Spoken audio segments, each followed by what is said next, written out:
உலக புகழ்பெற்ற வேளாங்கண்ணி புனித ஆரோக்கிய அன்னை பேராலய திருவிழா கொடியேற்றத்தை காண லட்சக்கணக்கான பக்தர்கள் பாத யாத்திரையாக வந்து குவிந்துள்ளனர். கூடுதல் விவரங்களை செய்தியாளர் ஸ்ரீதர் வழங்கிட நாம் கேட்கலாம். ஸ்ரீதர், வணக்கம்.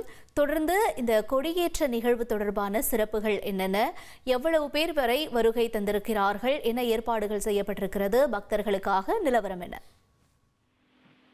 நாகை மாவட்டம் வேளாங்கண்ணியில் அமைந்துள்ள இந்த உலக புகழ்பெற்ற புனித ஆரோக்கிய மாதா பேராலய திருவிழா என்பது நாளை மாலை கொடியேற்றத்துடன் கோலாகலமாக துவங்குகிறது. இதற்கான விரிவான பாதுகாப்பு ஏற்பாடுகளை அந்த பேராலயம் அங்கு செய்து வருகின்றன. குறிப்பாக இந்த கொடியேற்றத்தை காண மும்பை, கோவா, ஆந்திரா, கர்நாடகா, அதே போல தமிழகத்தின் சென்னை, கன்னியாகுமரி, தூத்துக்குடி, மதுரை, திருச்சி, கடலூர் உள்ளிட்ட பகுதிகளில் இருந்தும் ஏராளமான பக்தர்கள் பல கிலோமீட்டர் தூரம் பாத யாத்திரையாக தற்போது வேளாங்கண்ணிக்கு வந்த வண்ணம் உள்ளனர். குறிப்பாக பார்க்கணும்னா இந்த மாதாவின் புகழ் பாடிதான் வேளாங்கண்ணிக்கு வரும் பக்தர்கள் அங்கு வந்து மொட்டை அடித்தும் மெழுகுவர்த்தி ஏந்தியும் பேராலயத்தில் தங்களது காணிக்கைகளை வேண்டுதலை செலுத்தி வருகின்றனர்.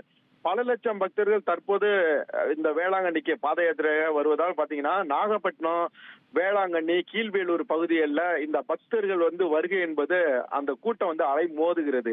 எல்லா இடங்களிலும் இந்த பக்தர்கள் வந்து மாதாவின் அந்த அருள் பாடி மேலதாளத்துடன் அந்த மாதா சொரூப தேர்களை இழுத்து தற்போது வேளாங்கண்ணிக்கு வந்துள்ளனர்.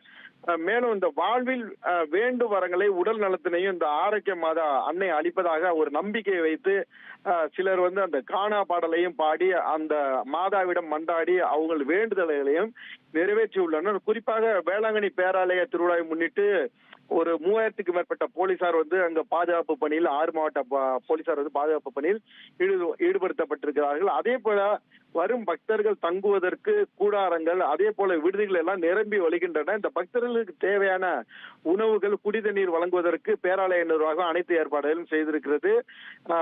அதாவது பேருந்து, ரயில்கள் எல்லாமே இந்த பக்தர்கள் கூட்டத்தால் நிரம்பி வழிகிறது வேளாங்கண்ணி நகர் முழுவதும். இதற்காக வந்து பேராலயம், மாவட்ட நிர்வாகம், அதே போல வேளாங்கண்ணி பேரூராட்சி இந்த மூன்றும் இணைந்து வேளாங்கண்ணி திருவிழாவை வந்து வரும் பக்தர்களுக்கு தேவையான அடிப்படை வசதிகளை கட்டமைத்து வருகின்றன. 10 நாட்கள் நடைபெறும் இந்த திருவிழாவில் பங்கேற்பதற்காக தற்போதைய வேளாங்கண்ணியில் மக்கள் கூட்டம் அலைமோதுவதால் கட்டுக்கடங்காத கூட்டம் தற்போது அங்கு காணப்படுகிறது. தகவல்களுக்கு நன்றி ஸ்ரீதர்.